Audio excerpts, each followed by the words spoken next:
Open to whatever this day may bring. Open to see it is all a blessing.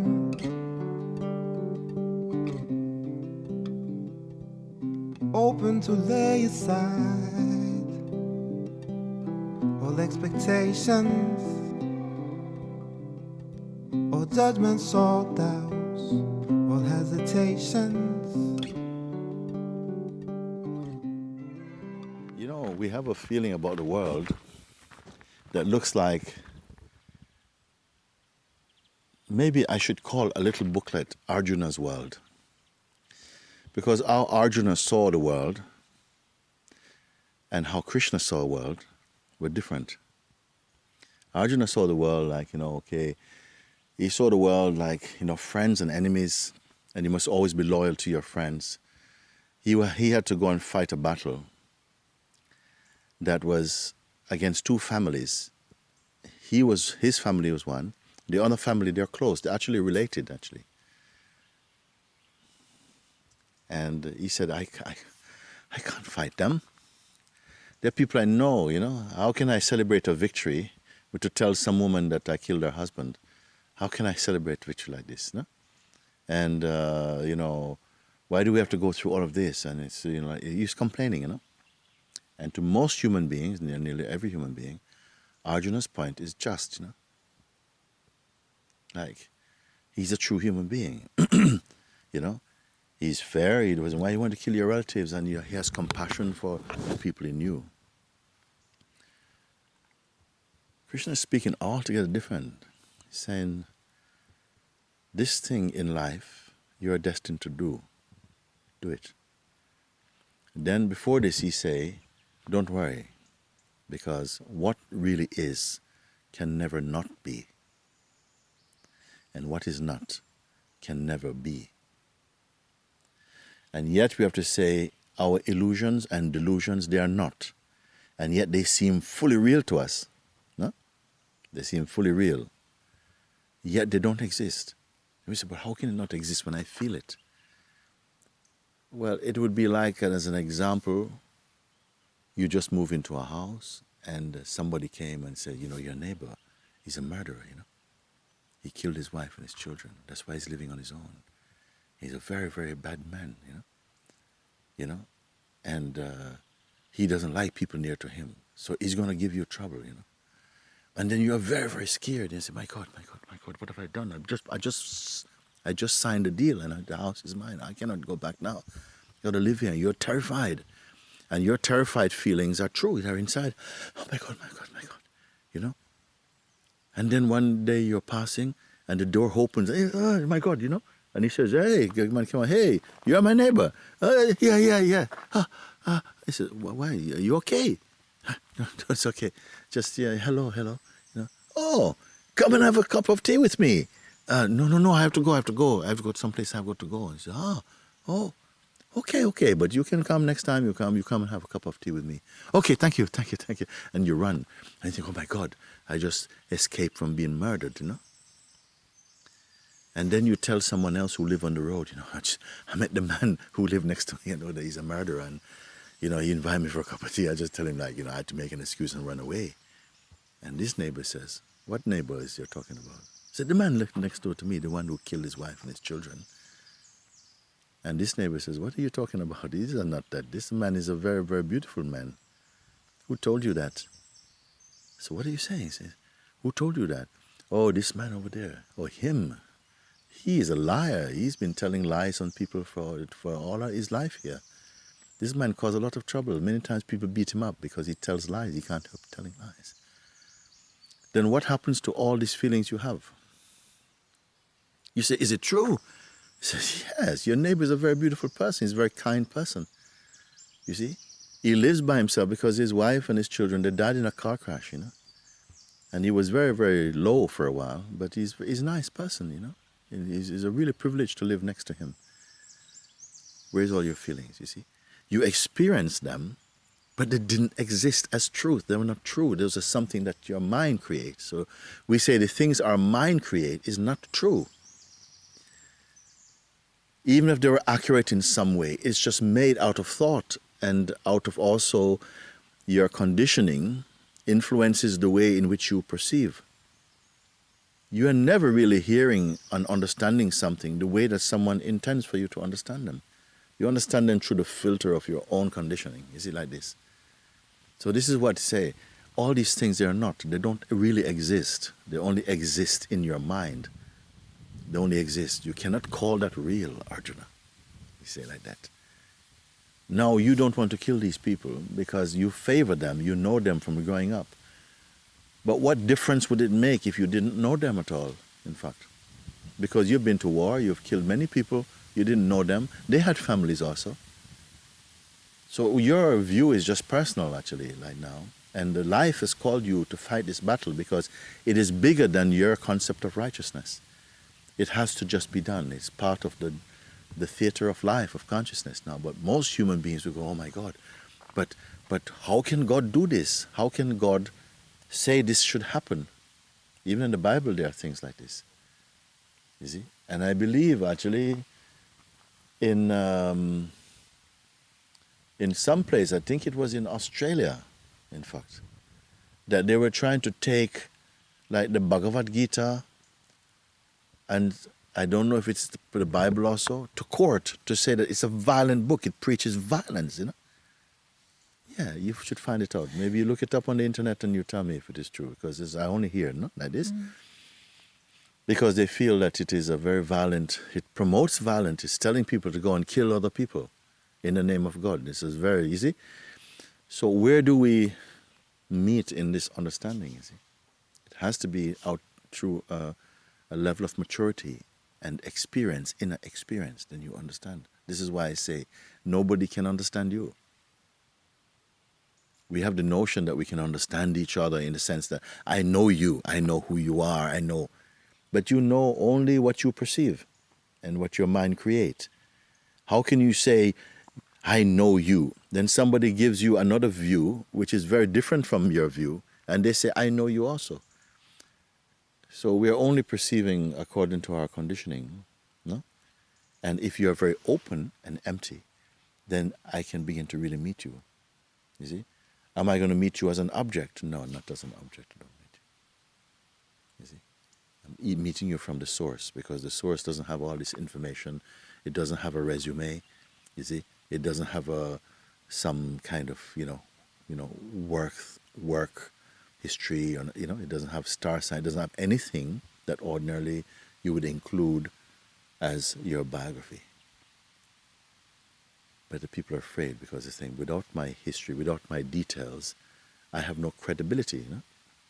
So this, you cannot come to the end of that discussion. Or people say straight away, I don't want to talk anymore with you because I'm not attracted to what you have to say. So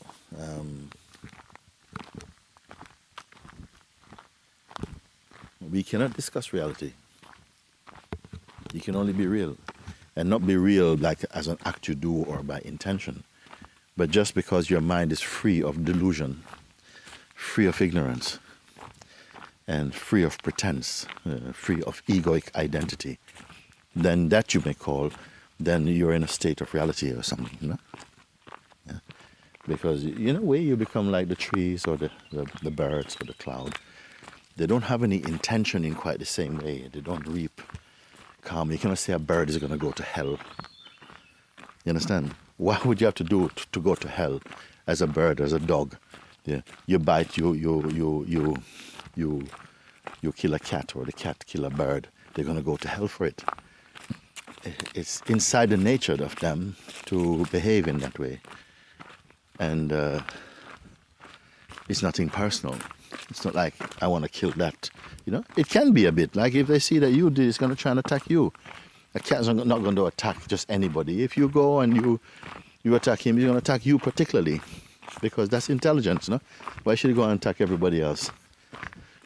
But human beings have a much more sophisticated, a much more intense or developed capacity to use their consciousness. You may say, for them to use their consciousness. See, even then we start to come back again into questions. Questions come again. And for the intelligent person, intelligent being, they are able to really bring these into a deeper reflection, and completely neutralize the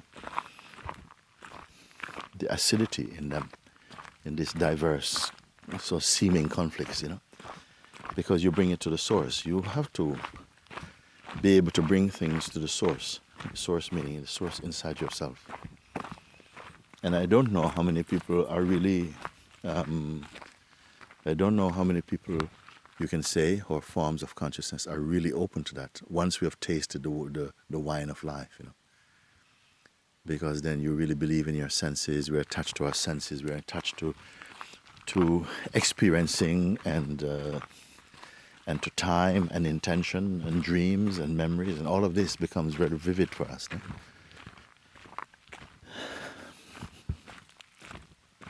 For me, one of the best things about having a master is that you set an example, and you can see, like sometimes when you say these things about the way the world works, I know for me my mind often goes to fear because it seems like chaos. But it's a mental reaction. But then I look at you and I see an example, it's something that inside, even beyond that, there's this feeling of it's okay. It's not what it seems like. There's something else that is okay. Yes, very okay. Because in fact, it is only that when you start to feel the really okay. Because there are some okays which are just made up of the things that we create in our mind to make ourselves feel good about some things, which often come and they have to crash, or they got to get exposed and so on. But when it's really okay is when you're not blind, you're not needing of some fluffy reality. You can see that things sometimes play very dramatically, that life can sometimes be very cruel, very hard, also be very kind and very wonderful at times and so on. But sometimes the heaviness and the intensity outweighs the more lighter thing, you see. And then when we call and say, do these lightness or heaviness exist independent of you? Or is it partly to do with your reading of them that then gives the message of the strength of them or something, you see? Then you're called to look into that. And that for me is also a kind of sign of maturity. Because some people don't want to look. They don't want to look. They don't want to upset their program. They don't want to upset their projections, you see. Because they think if I upset my projection, I'm going to have to make all different types of adjustments to take in this new way of looking. And I said, don't worry about this, because, life is spontaneous. And sometimes a whole galaxy of understanding just arises within you or descend upon you like that. You don't have to go there and do it. It's not like going to school and learning A, B, C, D, E. Sometimes somehow just something that was blocked opens, and you find that instead of feeling flooded with noise, you're lightened up and feel very empty. So you must trust that, And a master's role in some way, as I said before, when I say, blessed is the one whose life is the evidence of truth. Their life cannot be different from their words. This is the difference, you see. They cannot just be saying something and then, behaving in some extreme, If they speak from love, they will act from love. They also love and care, but not stupid, not just fluffy love only, They can strike something in you to burn something that is obstructing your flow. And it doesn't always feel good in the moment, but then it pans out, becomes much more spacious, and then you're thankful, through hindsight,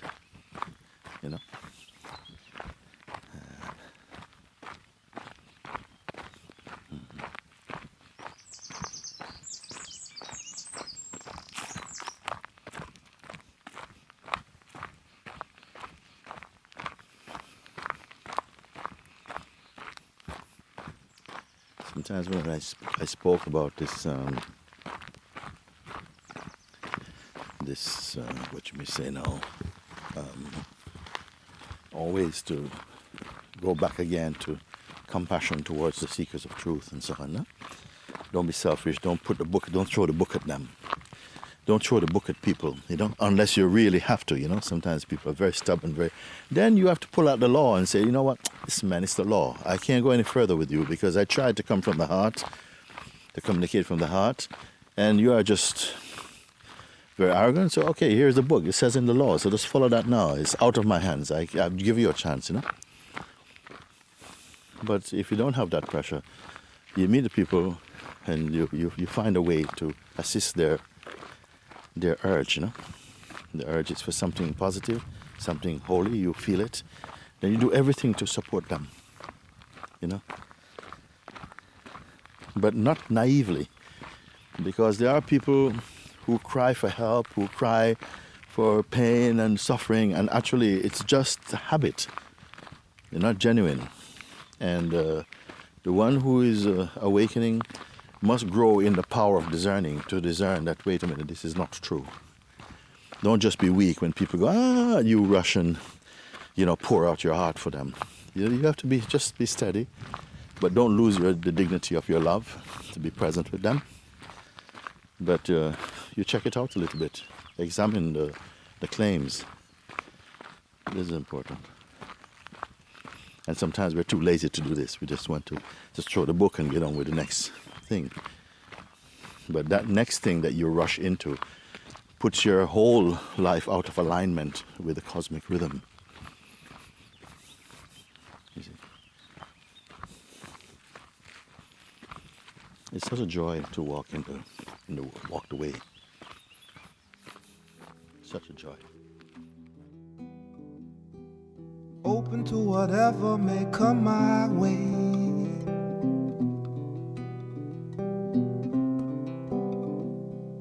Open to be open to come what may.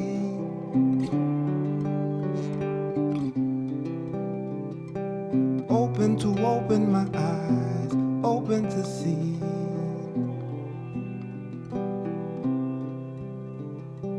Open to be free, open to be.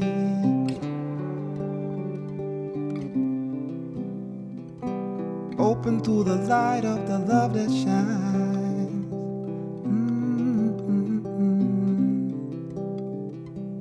Open to accept, open to I don't mind.